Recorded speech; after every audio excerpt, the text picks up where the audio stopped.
Bismillahirrahmanirrahim. Assalamualaikum warahmatullahi wabarakatuh. Alhamdulillahirabbil alamin wa bihi nasta'in wa ala al-mudin wa dina wassalatu wassalamu asrofil anbiya'i wal mursalin wa ala alihi wa sahbihi ajma'in amma ba'du. Awalan hayya naskurullah azza wa jalla alladzi qad a'ta'na nikmatan katsiratan hatta nastami'a fi hadzal makan mubarak. Salatan wa salaman ala asrofil anbiya'i wal mursalin wa ala alihi wa sahbihi ajma'in amma ba'du. Askuru syukron ila raisul jalasah wa ta'amil masjid alladzi a'ta'ani fursatan perlatan takalam ummakum jami'an. Pada pagi yang berbahagia ini, izinkan saya Dani memberikan kajian tentang Islam dan rumah dalam pandangan arsitektur.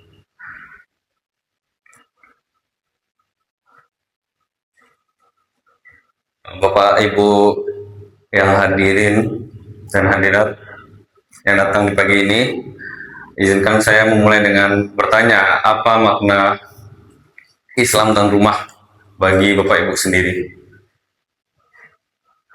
Menurut sebagian pemikir Islam seperti Al-Qayyum menganggap bahwasanya rumah sebagai landasan untuk orang Muslim melakukan kegiatan-kegiatan seperti beribadat dan melakukan kegiatan untuk relaksasi setelah beraktivitas di luar.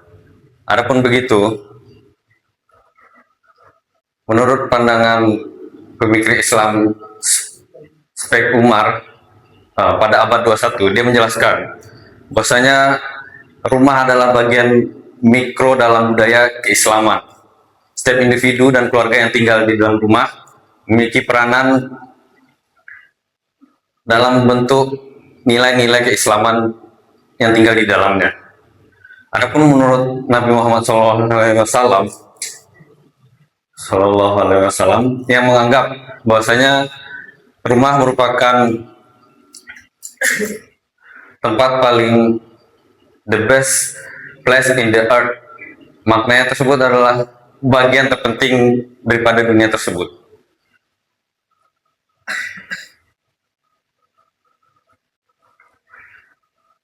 Selanjutnya,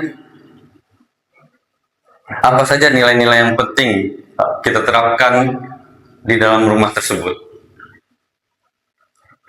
Seperti kita tahu bahwasanya di dalam rumah itu ada banyak bagian-bagian ruang seperti dapur, tempat tidur, kamar mandi, tempat bekerja, dan sebagainya. Tapi kalau menurut saya, banyak rumah atau hunian yang hadir di tempat kita air tawar ini yang menyediakan hunian-hunian atau tempat tinggal atau tempat tidur bagi mahasiswa yang berimigrasi ke air tawar untuk meletakkan atau untuk belajar di kampus dan institusi-institusi sekolah tinggi Islam di air tawar. Pada pagi berbahagia ini, izinkan saya untuk menjelaskan bagaimana cara menata tempat tidur tersebut dalam pemikiran arsitektur Islam. Mungkin di sini saya akan menjelaskan secara teknikal, tapi saya harap Bapak Ibu dapat mengerti dan memahami secara konteks.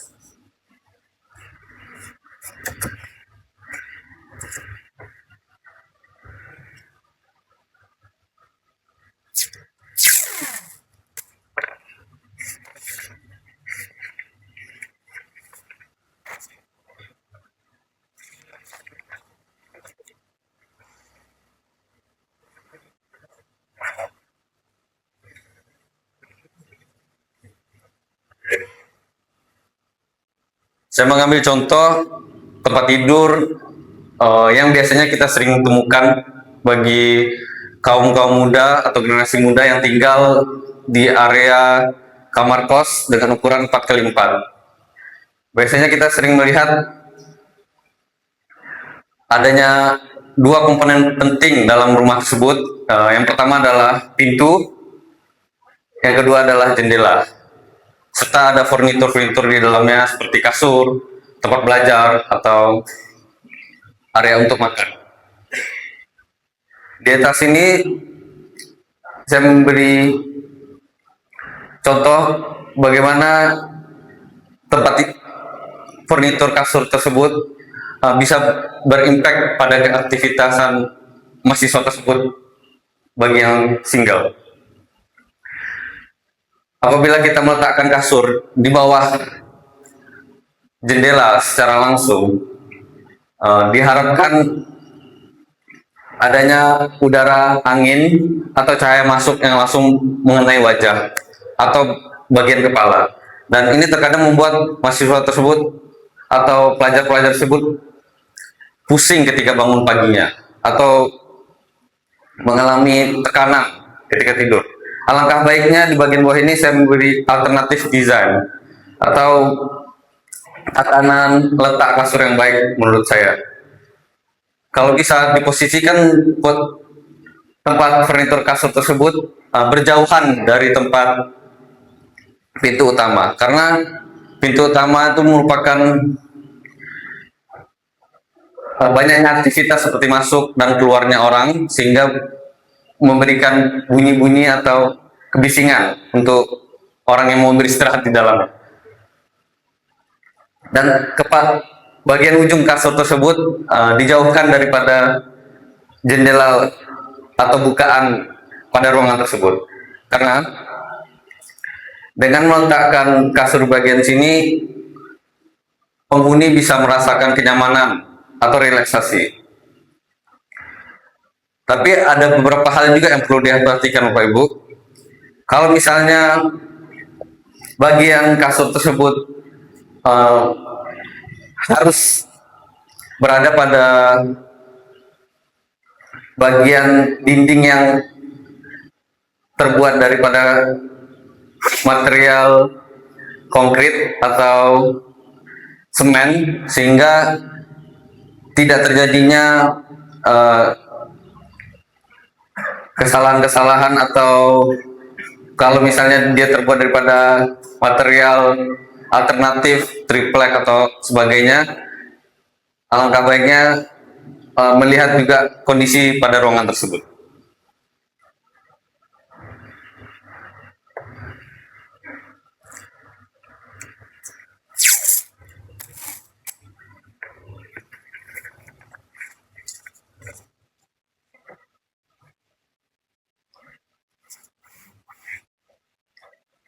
Di sini saya juga memberikan contoh, karena seperti kita tahu bahwasanya tidak semua mahasiswa mampu menyewa untuk satu orang satu kamar. Ini adalah hunian kamar untuk bagian sharing atau berbagi. Di sini bisa kita lihat menurut secara privasi penghuni pertama pada bagian sisi kiri kanan di bagian saya ini bisa dilihat melalui bukaan pintu, yang mana tidak ada privasi bagi penghuni di dalamnya. Diharapkan kalau kita membuat desain alternatif seperti yang di bawah sini, meletakkan penghuni pertama pada sisi yang berdekatan dengan jendela, kita bisa melihat ada tatanan yang bagus dan sirkulasinya bisa terhalang oleh lemari maupun tempat bekerja atau meja belajar. Dan pada ujung kaki bagi penghuni pertama di sini kita bisa memberikan lemari supaya kaki bagian mahasiswa pertama ini tidak menghadap ke kepala pada bagian yang lain. Dan di bawahnya juga ada karpet, bagian sini juga ada lemari. Mungkin yang terakhir adalah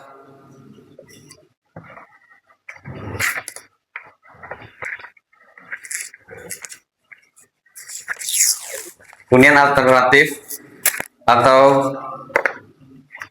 rumah paling banyak yang paling kita jumpai di Indonesia, yaitu rumah dengan tipe 36, ukuran 6 kali 6. Biasanya kita di Air Tower sendiri mungkin jarang kita melihat hunian seperti ini, sebabkan proyek-proyek dari pemerintah tersebut lahir di tempat-tempat pinggir kota, kalau boleh disebut air dingin, Kuranji, atau tempat-tempat daerah-daerah tertinggal. Ini adalah salah satu reka bentuk atau denah pada hunian paling sering kita jumpakan, tipe 36 itu. Pada bagian depan biasanya kontraktor atau developer memberikan ruang keluarga digabung dengan area dapur serta toilet di bagian luar. Menurut pandangan Islam, sejatinya kamar mandi itu berada di luar hunian agar kita tetap bisa merasakan kebersihan di dalamnya. Kita tidak mencampurkan antara sesuatu yang suci dan sesuatu yang kotor. Sedangkan ada dua bagian kamar tidur untuk pembeli pertama atau pemilik rumah pertama. Bagi pandangan saya sendiri, desain rumah dengan tipe 36 ini memiliki kendala. Yang pertama, kebanyakan kontraktor atau developer tersebut hanya memberikan hunian untuk berlindung dari panasnya atau teriknya matahari serta gerimisnya air hujan, sehingga banyaknya perubahan atau renovasi yang dilakukan oleh penghuni tersebut. Alangkah baiknya desain yang bagian bawah ini menjadi rujukan, karena pada bagian kamar tidur yang kedua ini dengan ukuran 3 kali 3, bagi saya tidak adanya sirkulasi udara yang masuk. Jadi kalau kita tarik garis dari pintu utama, biasanya angin itu datang dari utara ke selatan. Ini teori dasar dari fisika. Dan dia akan keluar melalui bagian dapur. Dan dia bisa masuk melalui kamar tidur kedua, sedangkan pada bagian kamar tidur pertama tidak terjadinya pergerakan udara masuk ke dalam bangunan tersebut. Sangat sulit untuk melewati tembok yang berada di bagian sini. Menurut pandangan saya sendiri, alangkah baiknya hunian rumah dengan tipe 36 tersebut memiliki bukaan yang banyak pada bagian depannya. Di sini adalah untuk ruang keluarga atau ruang meeting. Bagian kanan ada dapur dengan bukaan jendela, 2 buah jendela yang berada di atas, selatan, dan kiri, serta udara masuk yang melewati 2 hunian tersebut. Seperti yang saya sebutkan di awal, bahwasanya kamar mandi itu alangkah baiknya tidak digabungkan dengan tempat tidur. Tapi pada desain yang saya buat di sini dijelaskan bahwasanya kamar mandi itu bisa atau boleh untuk menjadi pemisah antara kamar tidur pertama dan kedua, karena dia boleh menghemat ruangan. Yang kedua, tidak ada nilai tambahan dalam pembangunan tersebut. Yang terakhir bagi saya ingin membacakan epilog terkait hunian dan perumahan pemukiman yang ada di Tawar.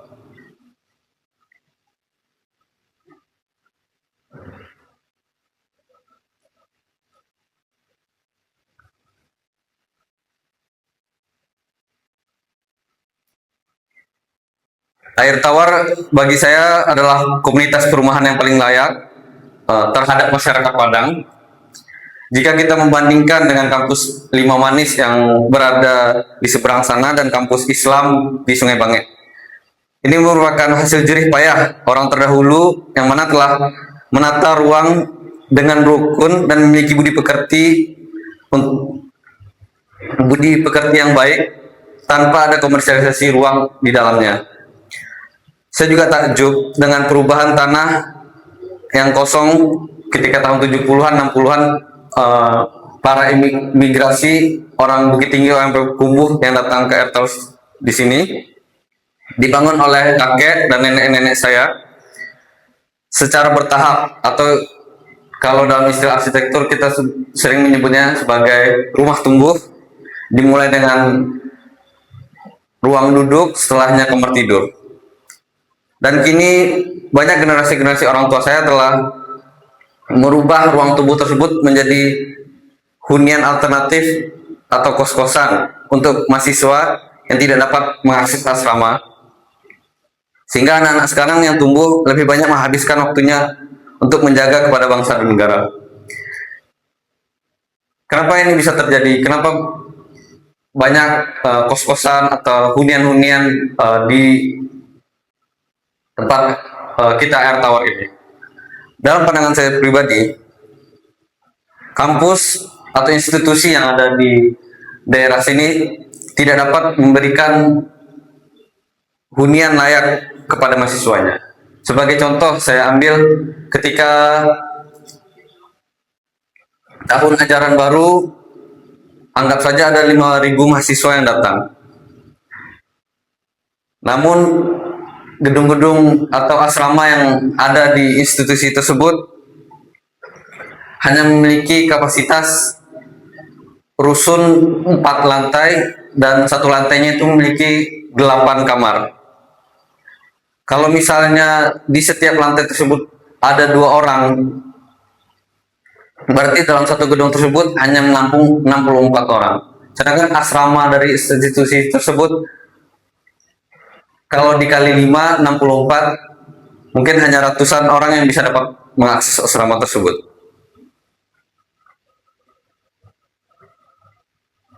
Dan kita tahu bahwasanya Bapak Ibu, di Jalan Prof. Dr. Hamka ini banyak 3 institusi yang berada, 1 universitas dan 2 sekolah tinggi.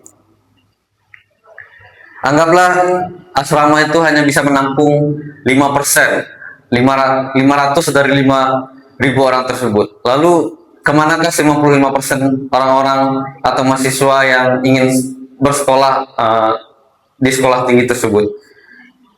Bagi saya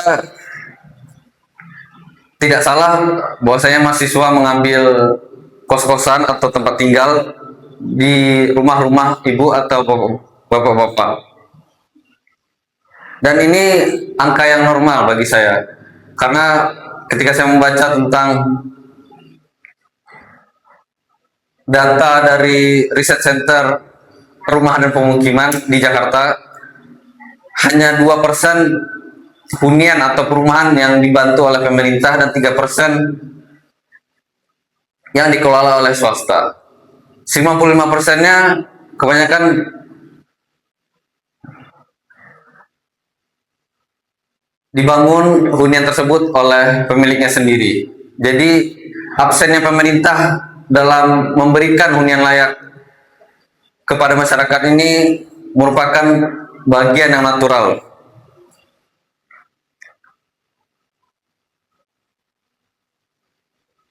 Mungkin akhirul kalam. Assalamualaikum warahmatullahi wabarakatuh.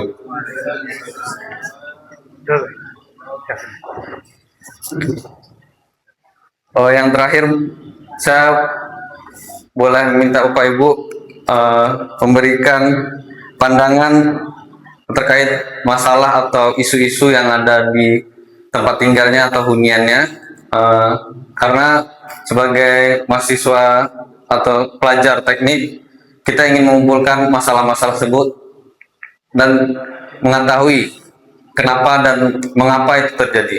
Bagi saya sangat penting pandangan Ibu tersebut dengan memberikan satu kalimat atau satu kata masalah yang dihadapi. Masih. Bisa langsung. Bisa. Ini boleh diisi, Pak. Bapak Ibu, untuk kita ketahui bersama ini putra saudara cucu Pak Salim yang alhamdulillah ini kenapa dipanggil karena beliau yang meninggal kuliah ya, kalau meninggal kuliah di Rusia mana ya? Saudara Rusia, alhamdulillah sekarang sedang berkuliah di Malaysia ya. Jadi kita bersyukur Pak Ibu ya ada penjelasan seperti ini ya yang konsepnya di bidang-bidang arsitek tadi maksudnya mudah-mudahan nanti ke depannya namanya bisa pula membantu semua ekonomi kita bicara kawannya karena memang usaha kita menyebutkan itu ya. Jadi kalau kita belajar dari ulama-ulama kita ahli arsitektur kalau membangun masjid rumah ini punya ilmu dalam umum fikihnya itu harus dipertimbangkan. Contoh sebenarnya kita buang air kecil itu itu kadang-kadang setelah tadi kan tidak ada ilmunya dengan sesuai fikihnya, ya. Ini kecerdasan dan tepat juga gitu kalau ada ilmunya. Makanya seperti Sadanir ini sedang kita tunjukkan, ya. Apalagi beliau adalah putra Sik daerah kita tahun ini. Terima kasih sekali lagi berdasarkan Sadanir atas ilmunya, sharing-sharingnya, tentunya sangat bermanfaat. Baik, sembari mungkin masih kalau kaki bilang seperti pena, ya, boleh. Ya, ada. Jalan, ada jalan. Mungkin Bapak Ibu yang punya rumah kos ya, mungkin bisa dibantu untuk bisa mengumpulkan masalah. Dan ini ada beberapa stiker yang saya bawa. Mungkin stikernya biasa, tapi ini saya dapatkan dari kampus di Singapura sebagai motivasi untuk kita bisa kuliah di luar. Masih.